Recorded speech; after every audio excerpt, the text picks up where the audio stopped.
So I never thought I'd be sharing this story on the internet, but here we are. Fair warning, this is going to be a wild ride from start to finish. It all began during my sophomore year at Westlake University, where I was just trying to get my psychology degree and mind my own business. I was assigned a roommate named Brittany, tall, blonde, Instagram perfect type, who was always surrounded by her sorority sisters. At first, she seemed nice enough. We weren't besties or anything, but we coexisted pretty well in our shared dorm space. She'd invite me to parties sometimes. I'd help her study for psych exams, normal roommate stuff. Everything changed about 3 months into the semester when I started noticing weird looks from people around campus, like guys I'd never spoken to would smirk at me in the dining hall. Girls would whisper when I walked by. I figured maybe I had a reputation I didn't know about but couldn't figure out why. Then my friend Marco texted me one night, "Hey, is this you?" Followed by a link. When I clicked it, my entire world crumbled. It was a video of me, changing clothes, in my dorm room. The angle was weird, like it was filmed from our shared bookshelf. I felt physically sick. There were multiple videos. Me changing after a shower. Me getting dressed in the morning. Sometimes just me studying in my pajamas. All filmed without my knowledge or consent and apparently being passed around in group chats across campus. I couldn't breathe. I called Marco immediately, and he explained that some guy in his econ class had shared it, saying it was making the rounds. I hung up and just sat there, trembling, trying to process what was happening. The next day, I tore our room apart looking for cameras while Brittany was at class. That's when I found it. A tiny pinhole camera disguised as a USB charger, perfectly positioned on our bookshelf with a view of my side of the room. I also found a second one hidden in our shared bathroom, angled toward the shower. I was literally going to throw up. I took everything to campus security that same day. They referred me to the campus police, who took my statement and the devices. They said they'd investigate, but without proof of who placed the cameras, there wasn't much they could do. I told them it had to be Brittany. Who else had access to our room? But they said they needed more evidence. That night, Brittany acted completely normal. Like she hadn't violated my privacy in the most disgusting way possible. I was too shocked to confront her directly. I wanted the police to handle it properly. A week passed. Nothing happened.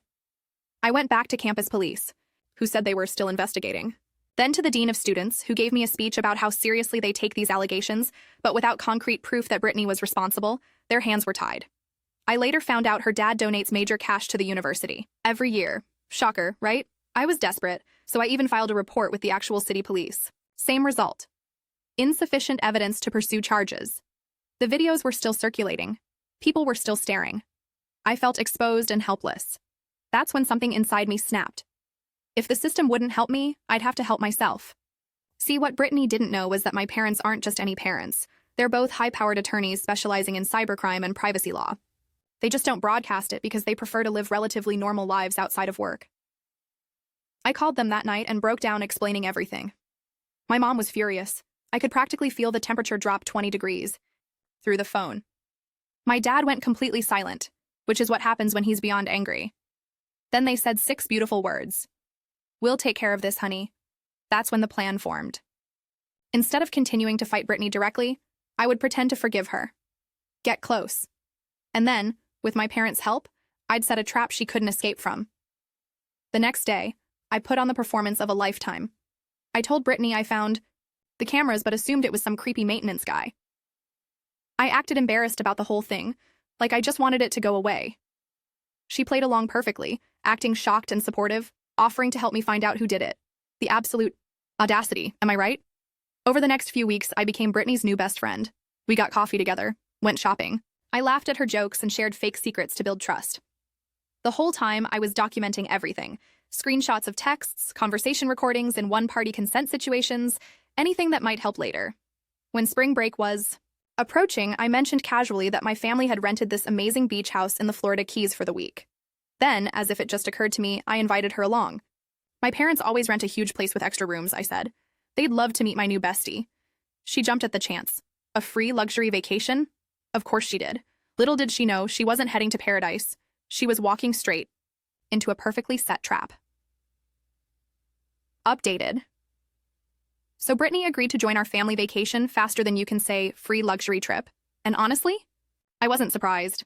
This girl had been posting TikToks about wanting to be a travel influencer for months, and this was her golden ticket to some premium content. If only she knew what was really waiting for her. The week before spring break, I kept playing my part. I'd casually mention how excited my parents were to meet her, how they were just the coolest, most laid-back people ever. Meanwhile, my parents were coordinating with their legal team and gathering resources. They even hired a digital forensics expert to help us once we got Brittany where we wanted her. We flew into Key West on a Saturday morning.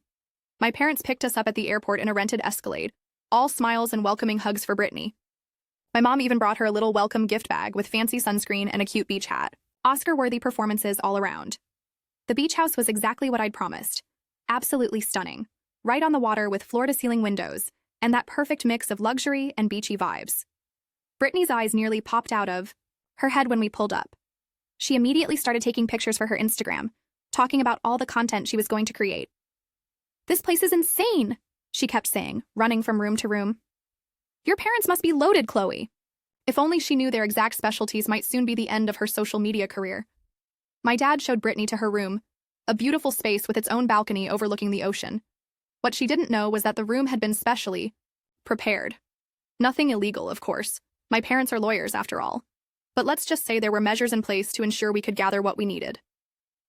That first evening, we had dinner on the terrace. My parents were charming, asking Brittany about her classes, her sorority, her plans after college. They seemed genuinely interested, and Brittany was eating it up, clearly thinking she'd hit the jackpot with this friendship.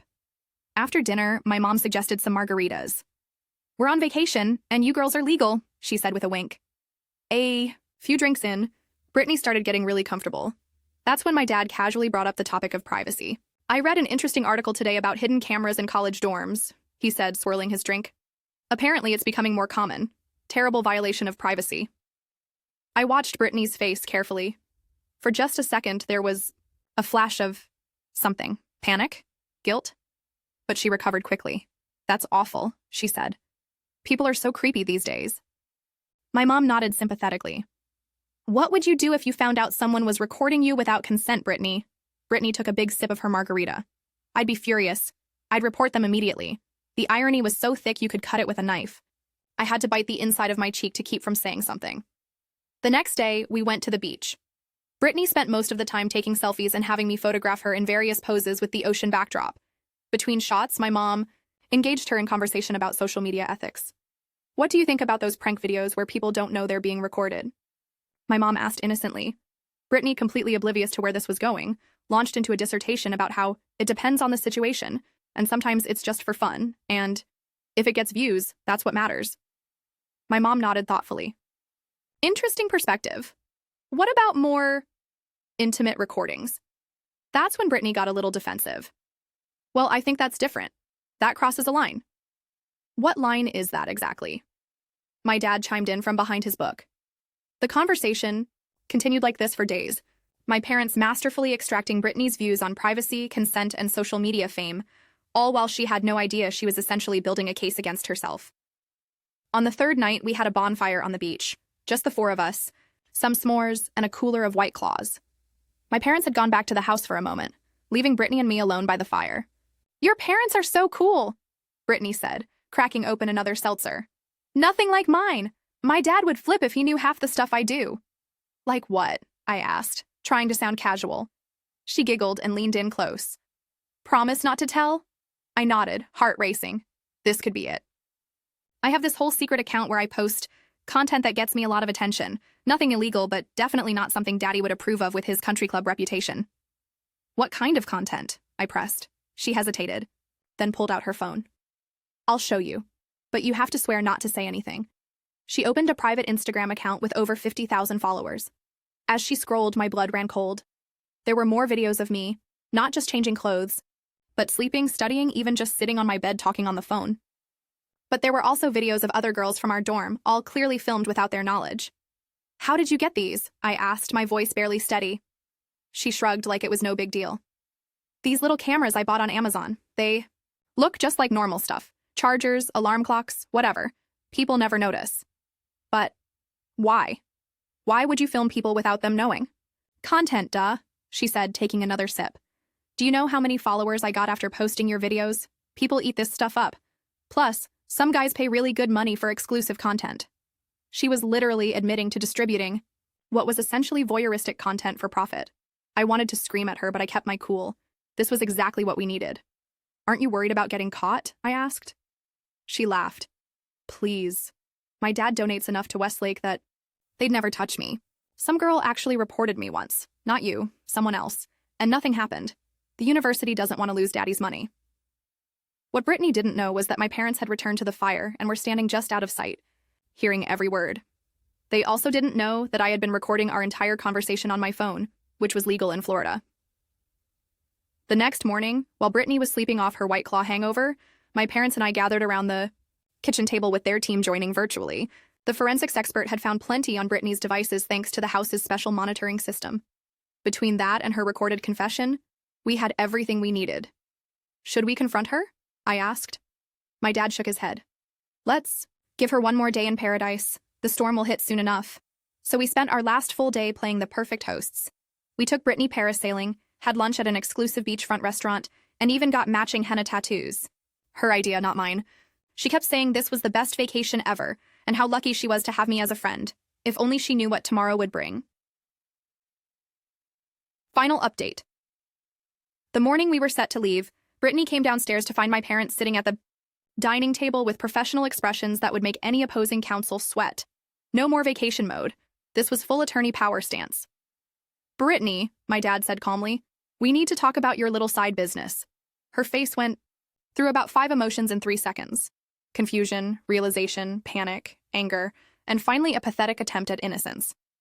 I don't know what you're talking about, she stammered. My mom slid a folder across the table. We have your recorded confession, access to your private account, and evidence of you selling these videos for profit. That's multiple felonies. Turns out, my parents weren't just any attorneys, they were the privacy violation attorneys in 3 states. By dinner that night, Brittany had been served with a lawsuit. The university president had personally called to inform her of her expulsion, and the police were waiting to interview her back home. The look on her face when she realized the depth of the hole she'd dug herself?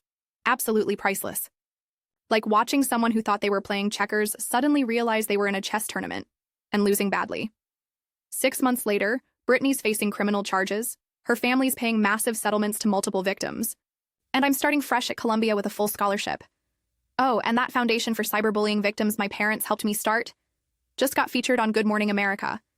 Sometimes justice doesn't come from the system. It comes from a carefully planned beach vacation with the right people, smile,